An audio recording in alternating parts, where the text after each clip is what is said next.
Welcome to the LayerWP podcast, where Ben Townsend peels back the layers of the people and products of the WordPress community. Every episode is a conversation with an interesting WordPresser. We have fun, we keep it real, and we look through the layers that make us who we are.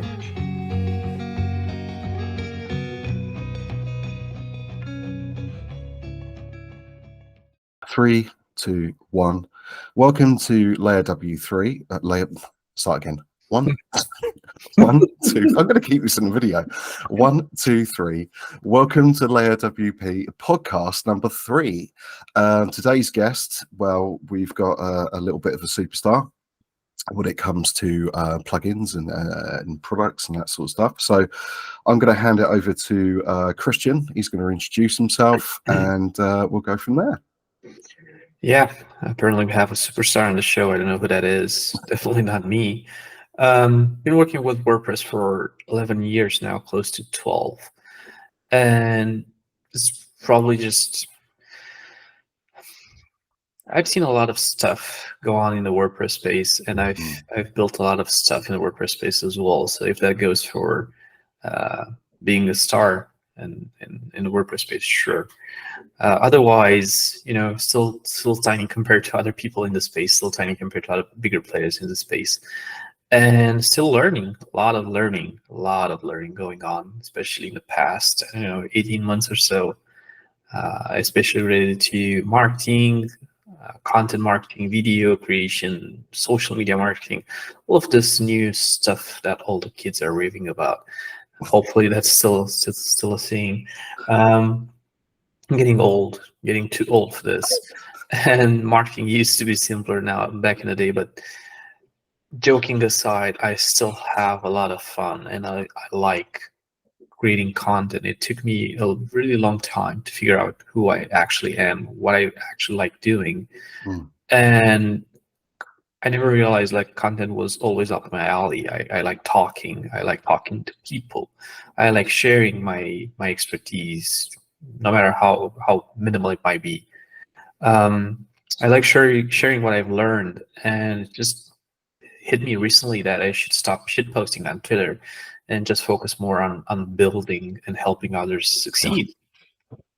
So yeah, while my lighting setup and camera gear doesn't give it away as much as I would have hoped it would, I'm planning on becoming a YouTuber, I guess, just having YouTube videos made. You can see right now how amateurish my setup currently is. Like, you can see a lot of reflections on my face, like the lighting. Yeah. But you're at least not, you're not investing any money into this, especially, or a lot of money into it. I thought that getting professional grade gear would help a lot with this, but obviously, without knowing what you're doing, it hurts more than it helps. Yeah. So there's a lot of, it is. I've spent about 12 hours at least on this so far, just to learn all the tools, all the settings on my camera, every single thing, like 12 hours watching random YouTube videos. And this is the best I could come up with, right? This is it. It's a far cry from a decent setup, but it's getting there, and I'll tweet about it. I'll write a blog post as well. I'll pull up a doc. I'll probably record some YouTube videos as well about this. It was difficult. Like, I spent today at least 45 minutes moving a key light, a photography light, around the office just to try to figure out an angle that doesn't make it look so shitty. Like, when you look at YouTubers, you're like, just light at a 45 angle, turn it down to 10% brightness, and that's it, and boom, it looks absolutely stunning. I did the same thing, not the same results. Not the same results, man. Disappointing, I tell you. Actually, do you know what? This light that you bought me, actually, for people who don't know, Cristian very kindly donated this light to me, and that's the sun, and now it's not. And it's really difficult. I completely empathize with you, because I think it's one thing to go out and buy all the gear, right? So you go out and you buy all this marvelous tech, and it really, it's like putting lipstick on a pig, because Yeah, it doesn't really matter. Case, yeah. Well, no, I didn't mean it that way, but like, you know, it's difficult to get the angles and all that sort of stuff. So, could you do us a favor? Could you just tilt your camera up a little bit more, because you seem to have gone down a little bit more. No way. I can lean back more, but my camera. Okay, lean back. Yeah, my camera is sitting on a fixed tripod thingy, and yeah, moving it around is. I obviously made this mistake as well, so I didn't properly set my camera before mounting it in its place. So then I had to spend a good 2 hours unmounting it, because I had to unmount it between the monitor and wall space, which is like 10 centimeters. Yeah. So a lot of movement, a lot of fine movements, not to scratch the camera, not to scratch the wall, put it back together. 2 freaking hours, man. 2 freaking hours. I think the fact that YouTube has gotten so popular in the past few years is what has led to this studio grade production being more and more popularized. And a lot of people seem to either invest a ton of money into building like the perfect YouTube setup and recording using high quality gear. Like when you look at YouTube videos 6 or 7 years ago, most of them at best had a setup with lights like yours. Like they were at best, this was the best. Like this was really good considered back. This is high tech for me. What are you talking about? Yeah, exactly. Yeah, like 6 years ago, this was studio grade quality. Yeah, I think the pandemic helped a lot of people. Pushed a lot of people into this as a side gig to make more money. You know, they had a lot more time on their hands. So, and every time I watch a new YouTube video now, and I'm looking at a channel, it's like, I don't know, 1,000 subscribers, which is still considered low. You know, a small channel, small YouTube channel, and they've got 1,000 subscribers, but then their videos are absolutely insane in terms of quality. Yeah. So this is what I'm competing with. I promise that my upcoming videos will be much better than this. But the thing is, though, you say that I've got 48 subscribers, right? And I cherish. I've got 57, by the way. Sorry, I've got 57. Oh, there you go. You're beating me.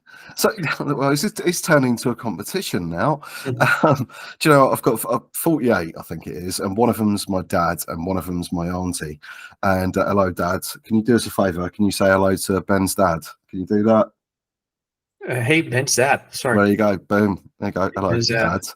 I'll have to show him this video, and he'll be like, "Oh, that's me," and then he'll share it. So then it's more views, right? Yeah. Sure. I know what you're saying about how hard it is to do YouTube stuff and excuse me, podcasts in general, because you are kind of putting yourself out there, right? Because like you said, like you're a content creator, so from your mind's eye, from what you've been doing, it's usually the written form.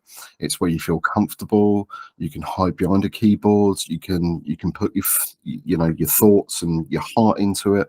But when it comes to doing stuff like audio or video, it can be really tough, because you worry about how you come across. Do I come across as too arrogant? Do I come across as too carefree? Do I come across as flippant? You know, that sort of stuff. And it is a real tough thing. And I think especially private conversations that we've had previously, and I thank you, actually, for the record, if anybody's listening or watching, you've got Cristian to blame for this whole video debacle that's going on right now with this podcast thing, because he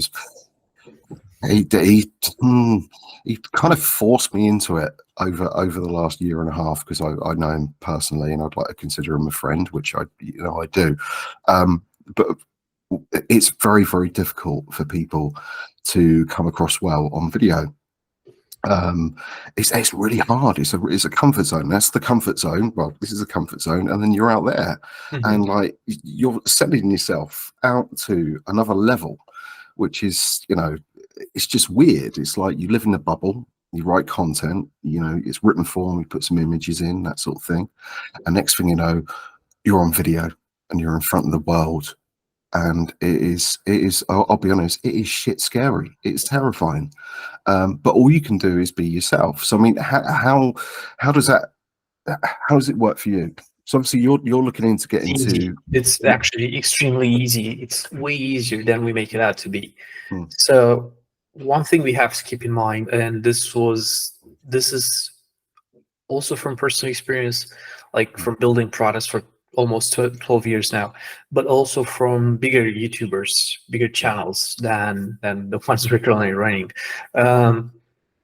No one actually cares. This is the main thing to take away. No one actually cares. So the first things we're gonna experience when you think about building a YouTube channel is, well, as you said, I'm putting myself out there. People will judge me. I'll get roasted for my setup. I'll get roasted for my lighting. I'll get roasted for my editing skills. Of course, that might happen. Of course, so that's normal, right? Because to master anything, you've got to put in at least 10,000 hours. The first 99,000 hours is going to be shitty, of course, but once you reach 10,000 hours, you'll probably get better at it. Yeah. You'll start producing better quality stuff. It's the same thing happens with business. When you start with business, like I started 11 years ago, I knew nothing about business. I knew nothing about entrepreneurship. I knew nothing about WordPress. Heck, I barely knew how to install WordPress 10 years ago. I was using cPanel's one-click installer to install WordPress.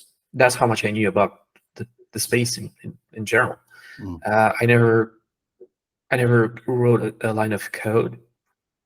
I used to follow tutorials just to install a theme. If a plugin had a more complicated setup, I'd just give up and look for something else. I had never built a plugin myself before starting this line of work, I'd say. Yeah, it was a learning journey. Of course, mistakes were made. And I think those mistakes were essential to who I am today. They've shaped part of who I am, part of how I think, and part of, I think it's part of every entrepreneur to make a shit ton of mistakes until they hopefully get to a point of success. Yeah. This is weird because, like, for your own admission, 11 years ago, you didn't code.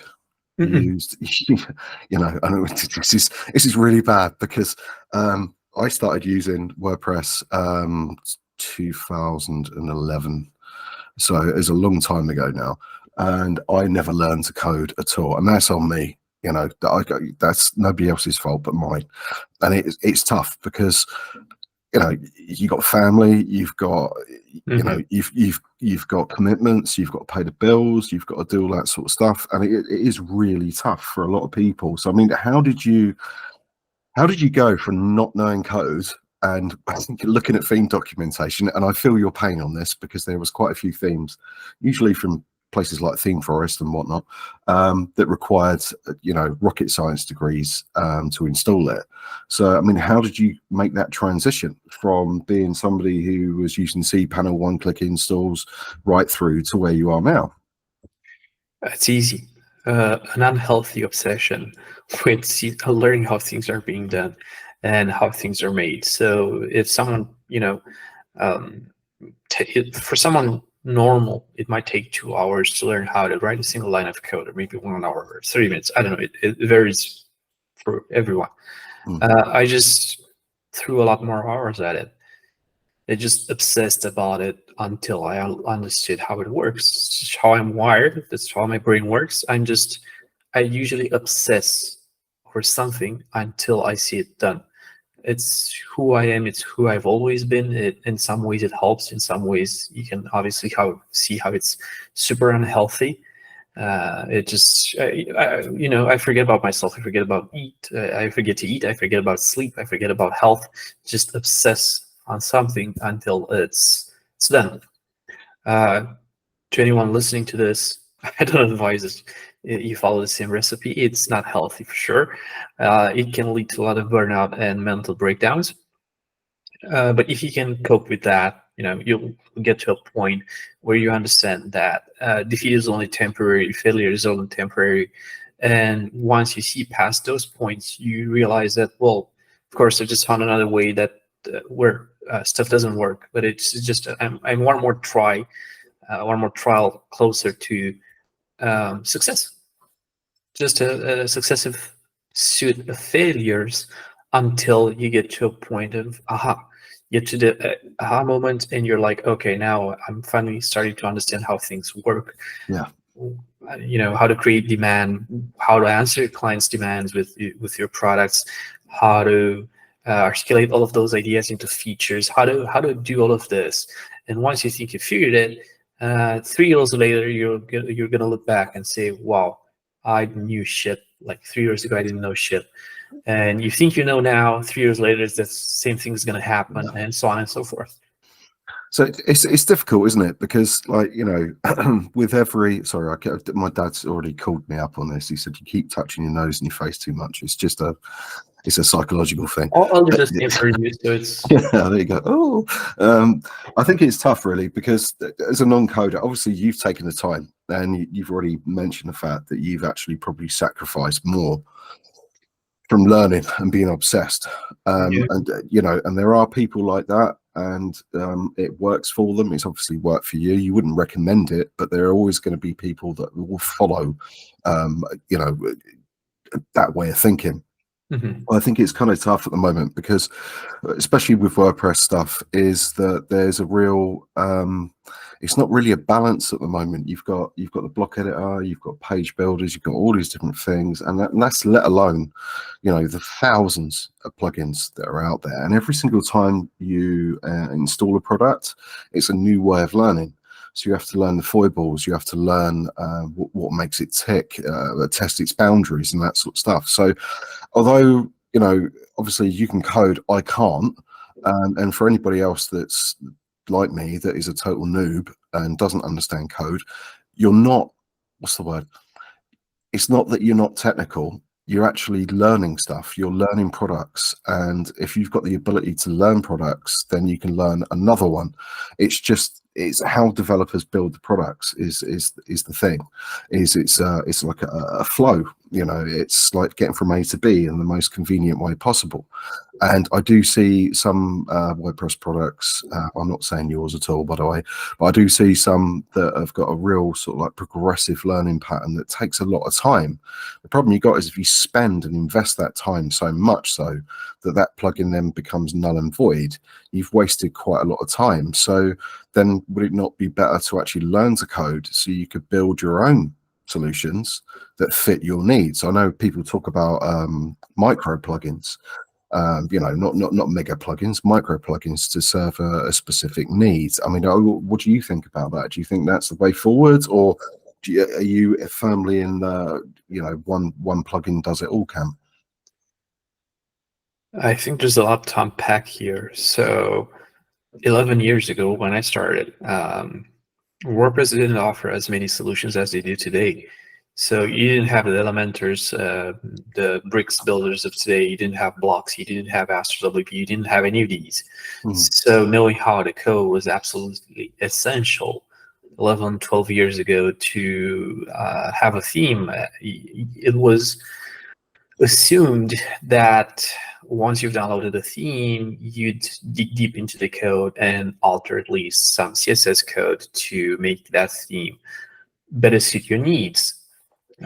When I used to go theme hunting, I'd pick one that closely matches what I like, 80% matches of what I wanted to get, and then I'd spend maybe a week or two customizing that rest, that 20% left, to make it look more to my needs, better suit my needs. I think learning to code 12 years ago is completely different beast than learning to code today.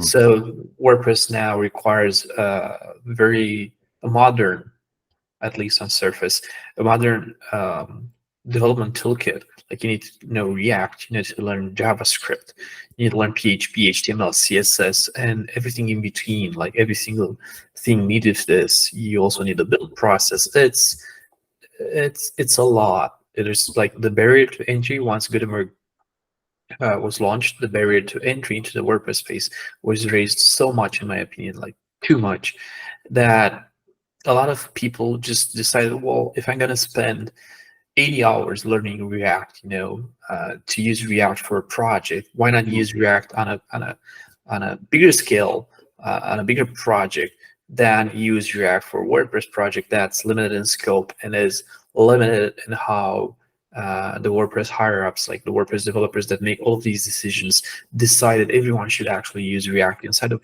WordPress, because React in WordPress is completely different than React outside of WordPress. So it's got its own limitations, its own abstractions. They've tried to simplify it for people just entering this space. It didn't work out, in my opinion. It's way too complicated for what it is, for what it does. React is actually pretty simple, especially for common use cases. I think it's overkill for what they're trying to do. That's a different topic, in my opinion. So yeah, learning how to code 12 years ago is completely different to what it is today. I think much more valuable skill today is community building, content marketing. Maybe if you want to put YouTube up there with content marketing itself, like written content, sure. YouTube marketing, anything that helps products get more eyeballs. Yeah. Because building the products nowadays is, I think we've given products enough time to mature so that they've kind of leveled. There's no huge difference now between products. Like it used to be, we had this huge gap in the past. Like, for example, when we had Gravity Forms was the top WordPress forms plugin. Yeah. Not saying it's not today anymore, but there used to be a huge gap between Gravity Forms and, let's say, Contact Form 7 and whatever came beneath that at the time, 11 years ago, 10 years ago. Nowadays, most form plugins have caught up in terms of features and functionality, and most of them offer the same end result for the user, just doing it a different way. Yeah. They're fighting on price point. They're fighting on attention of the users. Like, they're trying to grab as many users as possible. But at the end of the day, the users is equally served by either of the top 5 solutions. They can get 99% of the time, they can just get, that basic scenario, that common use case out of any of these plugins. Yeah, I mean, it's one of those things, isn't it? Like you said, I've actually touched on it, is stuff like Gravity Forms. Obviously, Gravity Forms is a premium only solution, and there are quite a few form plugins that offer they offer a freemium, I suppose, to people that don't understand freemium. It's like it's a free product, but there's a potential of an upgrade, and you can get premium features and all that sort of stuff. So the freemium version is kind of like bait to a certain degree, I suppose. So you can disagree on that one, but the idea is that it gets you hooked. The freemium model has been mostly popularized by WordPress itself. We are on the freemium model as well, and it was my first, the first time I've ever heard about freemium was 12 years ago when I started. I'd never heard about freemium before, and I think it's still very popular today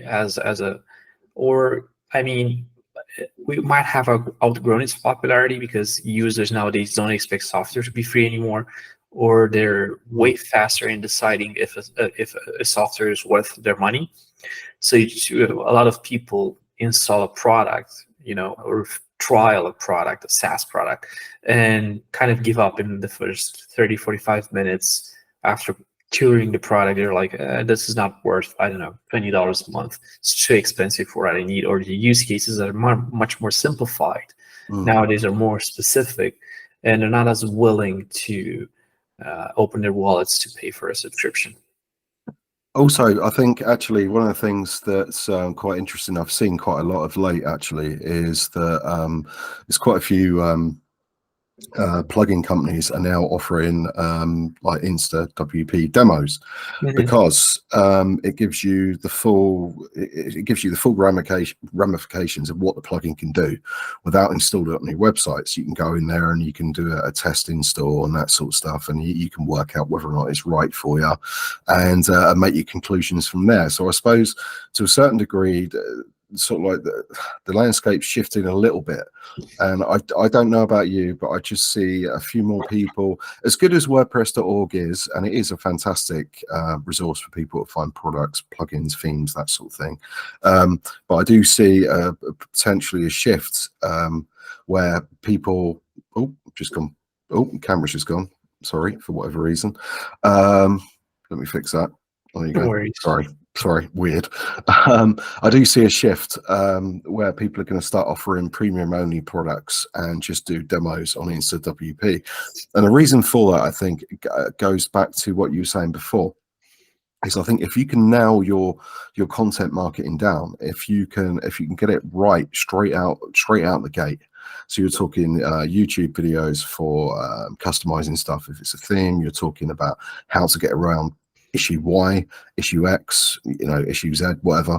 I think video content, as much as it's a jargon for some, it is kind of like a visual based learning platform. So for those that aren't particularly like myself technical, I suppose the best way for me to learn personally is to watch a video of somebody else doing it, because I can have that video open on the side and I can follow it, that sort of thing. And if you've got those videos at your fingertips, you're going to learn from them. I think the written form is awesome. I love it. It's brilliant, and you can always refer to that as well. But I do think, from what I've seen of late anyway, a lot of people are using the ESWP method, and they're recording them via Looms or making YouTube videos out of them and that sort of stuff, and then posting them on their channels. And I think from a marketing perspective, that's probably the way forwards, is that you've got, an itemized list of steps for people. I don't know. What do you think on that? I think that using ESWP in this particular scenario is just a preference. Most of the time, the people recording the videos are not actually developers or the entrepreneurs who build these products. It's outsourced, or someone in the company is a full-time employee who's doing this. It's not as technical, so I guess it's far easier for people to create ESWP instances that can be easily created or destroyed on need, and record a quick video, destroy the instance, start over from scratch instead of managing all of this locally. Also allows for a lot more flexibility in terms of travel. So for example, you could record videos on your iPhone and you're away, you're traveling, you're not getting your laptop, or you're doing this on an iPad, and just using ESWP because it's all in the cloud. You don't have to worry about breaking stuff, or obviously you don't have a way to run a local WordPress instance on an iPad or an iPhone. So that's a limitation that's bypassed with all of these cloud solutions. I think a lot more people are realizing, myself included, that video is very important. While in the past we used to have, and still have, people divided into like people who prefer written content and people who prefer video content. I think the people in the video content camp are outgrowing the written content camp by a huge factor. Most people nowadays have short attention spans. They prefer to watch stuff instead of reading stuff. So I think video is just up their alley a lot more. And creating easily digestible bits and pieces of video content, like YouTube Shorts. They're a minute long, and allow you to synthesize a longer form video. So instead of having a 20-minute tutorial about how to create an image gallery on WordPress, you can have it broken down into a minute long at most video. So YouTube Shorts. So you go like, step 1, install this. Step 2, click here. Step 3, do this. Right? Straight to the point, no fluff. No need to walk me through the entire history of WordPress. I just want to install this plugin. Everyone's fighting for my attention nowadays. So give me the good stuff in the first 30 seconds or so, or otherwise I'm going to click back and look for another video.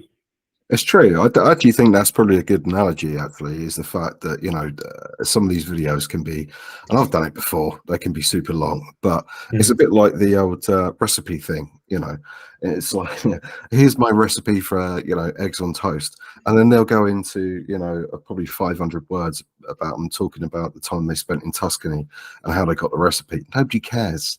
I just want to get to the point. I actually personally, I blame TikTok for this sort of stuff, because I think as human beings, it's kind of like manja. We want content, we want it quickly, we want it done, I want it easily digestible. I don't have to think about it too much, and I just want to get to the point. Can I do this with it? Yes. Okay, brilliant. Can I do with this? Can I do it with this? Well, you can, but here's how you could do it another way. No, yes or no, and it is.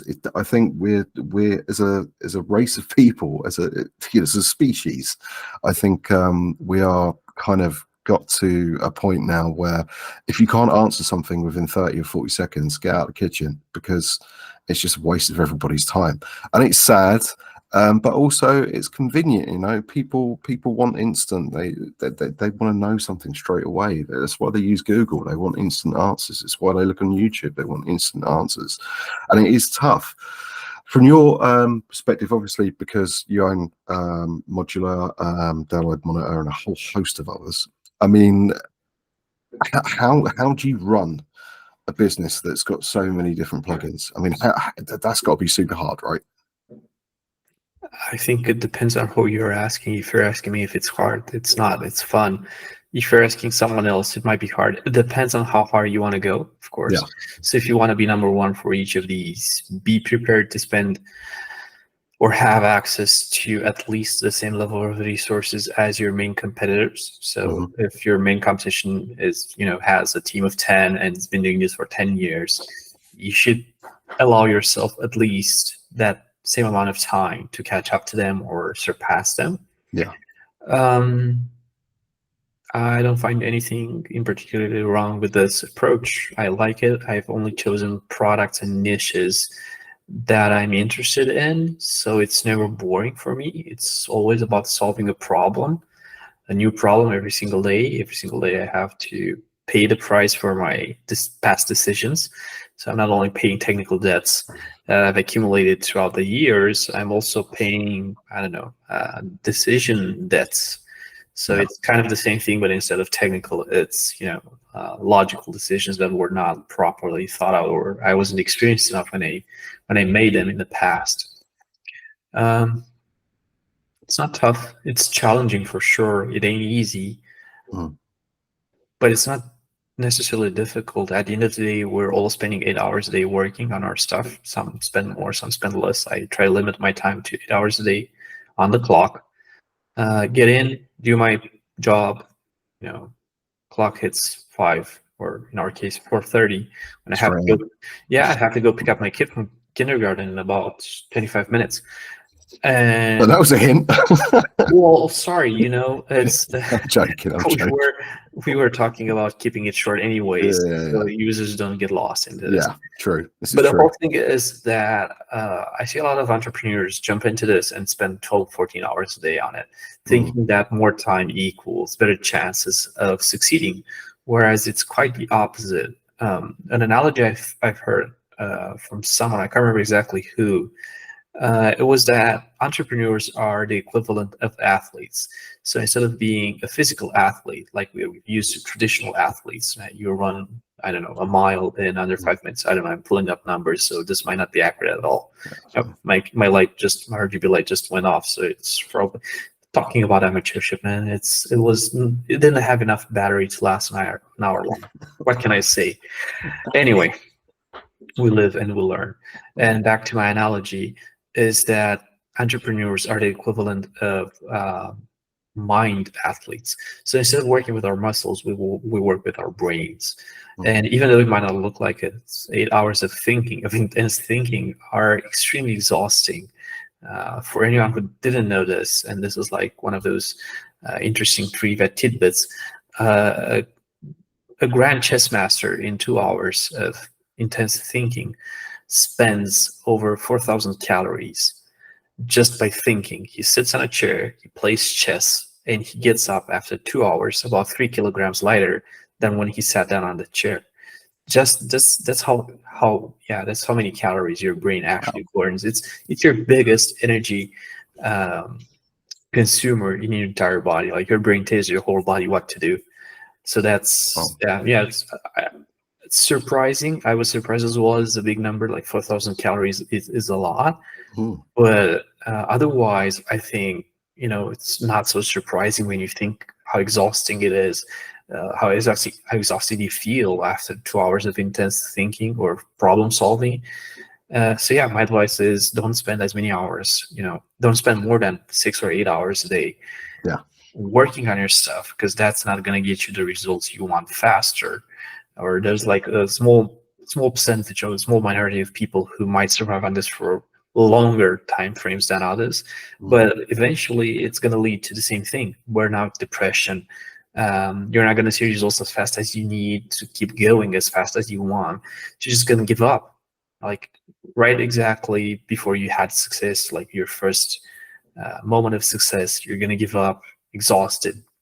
You're going to be like, this doesn't work. I'm going to give up. I think because if you don't mind me asking, well, we've discussed it beforehand, but I mean, obviously you've admitted that you've suffered from burnout before. I mean, I think everybody does. It's just varying degrees of burnout, isn't it? You know what I mean? It's like staged, I suppose. It's like, I'm not going to bother with this anymore. I'm going to scrap this idea. And the problem is that idea probably could have been really good, but you've been put off because you didn't get the instant satisfaction that it hit the ground running straight away. So, I mean, from your point of view, how do you cope with burnout? Because I think this is quite important for people, because there's going to be, I say a lot of people, there's going to be a few people that are going to watch this and they're looking for advice, and it could be a blog post or it could be a self-help book, whatever. But from your perspective, how do you cope with it? How did you cope with it? And how did you overcome it? Not even sure I have overcome it. I might have just gotten used to it. I think it's all the classical advice actually applies here. Just take breaks, get away with your friends, get away with your family, stop obsessing over work. I think the more I've experienced burnout, or the closeness of almost burnout, the more I've realized that this is just a reoccurring feeling, and I've got like poor habits that always lead me to the same end result, which is almost burnout, or burnout in itself. So I just take a step back whenever I feel like that. It's like, okay, you've been going too fast. Again, you need to slow down, because you're pacing yourself for a marathon, not a sprint. This is entrepreneurship, is especially on the long term. So if you're doing this for, I don't know, let's say you're looking at 2, 3, 4 decades, right? So you want to exist, you want to have your products on the market for at least that amount of time. You're going to be prepared to survive multiple events that will force you to rethink everything you know about the space you've been acting in. It's market trends. It's, people change their preferences, people change their habits, people change their way of looking at things. For example, WordPress changed the way we WordPress with it. In the past, we used to have shortcuts. Now we have a shit ton of builders, and they're all doing things in a different way. And you've got small camps of people, each advocating for their choices. They're like, no, Bricks is the best. No, Gutenberg is the best. Oh, Elementor is the best, and so on and so forth. For example, I use Gutenberg for all our sites. Was it easy to use? No. Did I get the result I wanted? Yes. Was it cumbersome? Absolutely. Was it free? 100% yes. But you have to choose your battles. If you want free, if you want fast, if you want easy to use, you have to pay for that. And it's whatever commercial option you have right there, at least for now. Gutenberg is a pretty good solution in my opinion. It's gotten so much better in the past 3 years or so. It's still not there with all of the other page builders. Yeah, I still think the way they're handling layouts, and it's pretty common for all page builders with sections, where sections are actually rows, and inside of rows you have columns. It's an archaic concept of web design that most regular users can't seem to wrap their heads around easily, because you have the concept of a row, and then you have columns that stack on top of each other, and you've got the mobile views.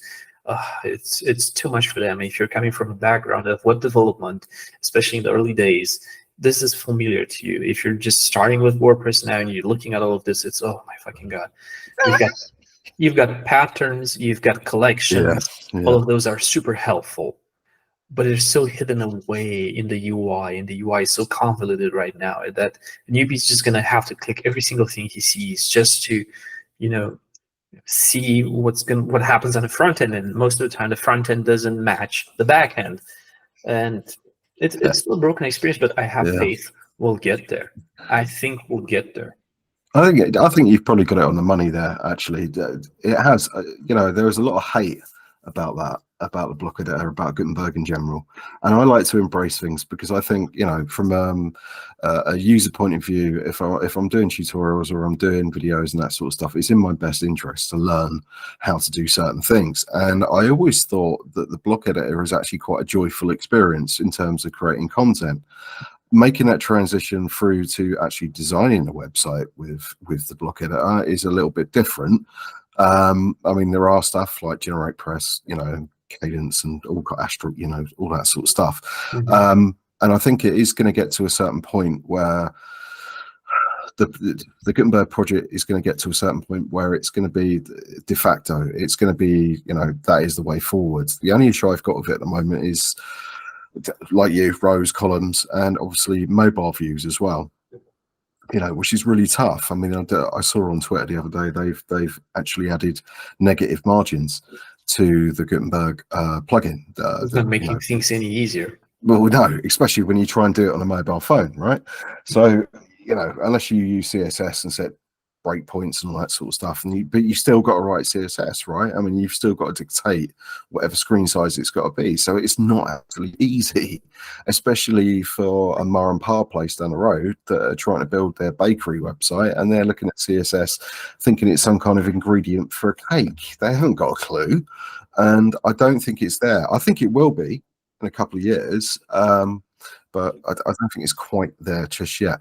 Just quickly, totally off topic, I don't know if anybody knows this, but Cristian, you don't mind me saying this, was a bit of a CSGO player back in the day, or Counter-Strike player. Yeah, that was my jam back in the day when I was really, really young, ages ago, almost half my age ago.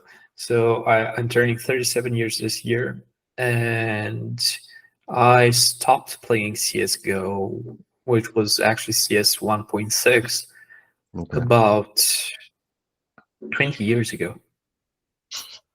Yeah, I occasionally played. I don't think I even have 1,000 hours of actual playtime recorded on my Steam account. I've got like 400 hours or something on CSGO.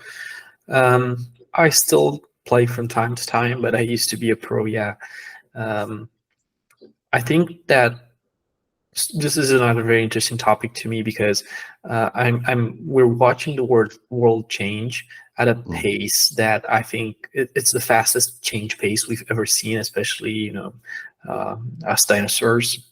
Talking about myself here, but me. You as well. Yeah. So, for example, digital sports, esports, are now considered a sport in itself, as much as soccer, football for us, soccer for you guys, rugby, anything that actually involved physical movement in the past and was considered a sport, a classical sport. Esports is on the same level, and by 2030 it's supposed to surpass the level of investments and the entire industry is considered to become bigger, way bigger than the entire sports industry. Like the level of magnitude of that is absolutely insane when you think that soon we'll have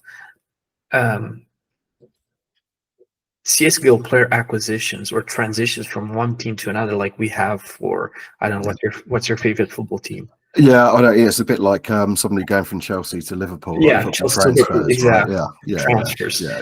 And we're talking about multi-million-dollar transfers. We're not talking about, $5,000 transfers. No, we're talking about multi-million-dollar contracts.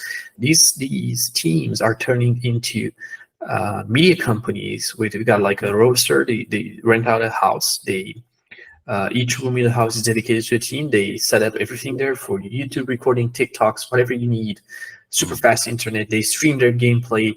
They record after and before game videos. They sell merch. They do all of this. They become more like a media company. They play and act like a media company, and they sell everything, and they make a shit ton of money. Oh yeah. Can you imagine it? Can you imagine it in 10, 20 years time? Like say you had your daughter in 20 years time, okay, in the current environment, the current thing. And say I had my son who's 16 now. So I had him in 20 years time. School sports day might not be in the field. It might be in front of a computer screen. And that's kind of terrifying to me to a degree. No, it is. And that's scary. It's just the way the world's going. And, rightly or wrongly, it's terrifying. The last thing I want to touch on before, because I'm conscious you've got to go, is obviously we spoke briefly about this before. Is obviously your mentorship type of thing, and you've been very kind over the years to me. And I'm going to say this on camera. This guy is an absolute legend. He's helped me out so many times. He's given me advice and all that sort of stuff. And I'm truly humbled and would like to call him a friend, even if he tells me to piss off. But he's talking about doing mentorship. I mean, how would you do that for fellow devs in WordPress?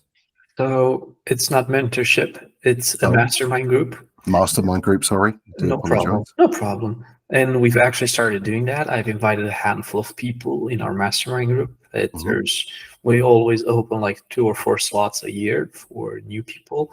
I think we're up at, let me quickly check here, 15 people now. Okay. The whole idea was, the problem I was trying to fix was, I've been part of mastermind groups in the past, and most of the time mastermind groups are made up of top leadership, the entrepreneurs. And most of the time, the entrepreneurs are not the doers. They're not the action takers. They're strategizing the product, it almost feels like a bit of a corporate leadership where things move so slow because there's so many levels of approvals that have to get red tape. A lot of stuff that has to be put into movement and aligned on a specific objective.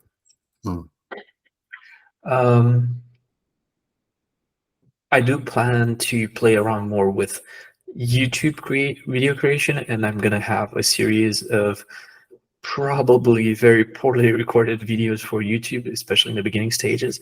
But it's gonna be I'm gonna record a lot more and show a lot more about what I'm dealing with when trying to learn how to do YouTube video recording.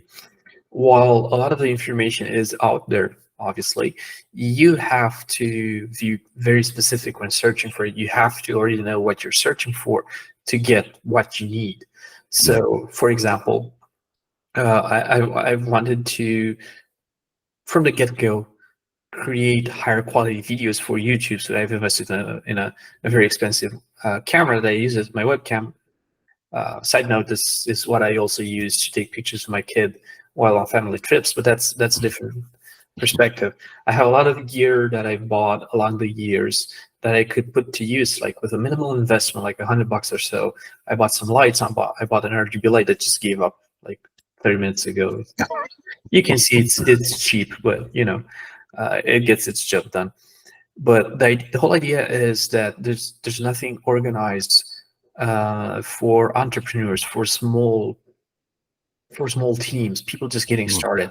It's absolutely overwhelming how many solutions are there, especially if you want to create like better quality videos and you want to hit the ground running, and you have a bit of money to spend on this, maybe I don't know, $200-300, and you got a good webcam, you got a good microphone, you got an audio interface, and you hit with the multitude of software solutions that you can choose from. So you got Final Cut Pro for video editing, especially for a Mac user. You've got OBS, but how do you configure all of these to take into your account? I don't know. For example, I started recording with a solution that's called Screen Studio. Awesome solution, very simple, very basic, fantastic, I thought at first, for recording videos. Started recording with it, and once I started recording with it, I realized it has a very big downside. That downside is that it never records my face and my screen as separate videos. So I can never turn off my face in a video. It always sits there. Just Okay. Yeah. So now I have to go down the OBS route. Well, OBS is a beast of a software solution. It's insanely complex, right? But it can also do so much. So now I'm playing around with OBS, trying to figure stuff out and trying to see exactly how I can get those swish animations between, like, now you can see my face. It's, half the screen I'm talking, half the screen is my face talking, half the screen is an explanation, and it's got this cool animation. I've nailed that part down. That was easy. And then you've got like the screen recording coming up, and this is a skill. This is a new skill that you have to pick up and you have to spend some hours learning. But what makes it most difficult is the fact that the information is so spread out across different YouTube channels and various bits and pieces of other tutorials. So the parts of how to use OBS, I pulled out of a super long OBS tutorial where someone was doing something completely different for streaming, and it just adapted it for screen recording, which is something different, I think you hit the nail on the head there.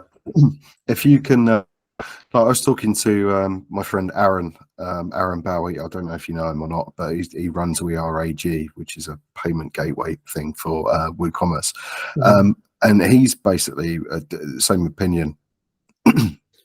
So, well, when I explained it to him, I was explaining the fact that I had to go through a little bit of a ringer to work out how to do this as a podcast, like how to push this to Spotify, how to push it to Amazon Music and all that sort of stuff, right? Because I'm a newbie, I don't know. And I explained it to him. He said, do a video on it, do a fucking video on it and show people how it's done. Because if you can just address a specific need, that's it. That's all you need to do. You don't have to incorporate the world, the sun, and the moon, absolutely everything, and everything you do. Exactly. Just make it super, super, super niche and just focus on that. So, right, I'm conscious, obviously, you got to pick up your daughter. Yeah, sorry about that. I'm looking down on my phone, checking the time because I need to beat traffic, so that's... Yeah, no, of course. Well, that's the end of the video, guys. I'd like to thank Cristian, lovely guy, brilliant to be on air, and it's a bit of a scalp for me. So everybody give him a round of applause. If you're watching it at home, you can do that if you want, but I don't think you'll be able to hear it. And that's it. Take care. Till next time. Thanks, Cristian. Bye. Thank you. Cheers.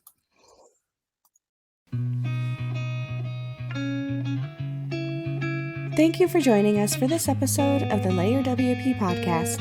To be on the show or support us through sponsorship, visit LayerWP.com.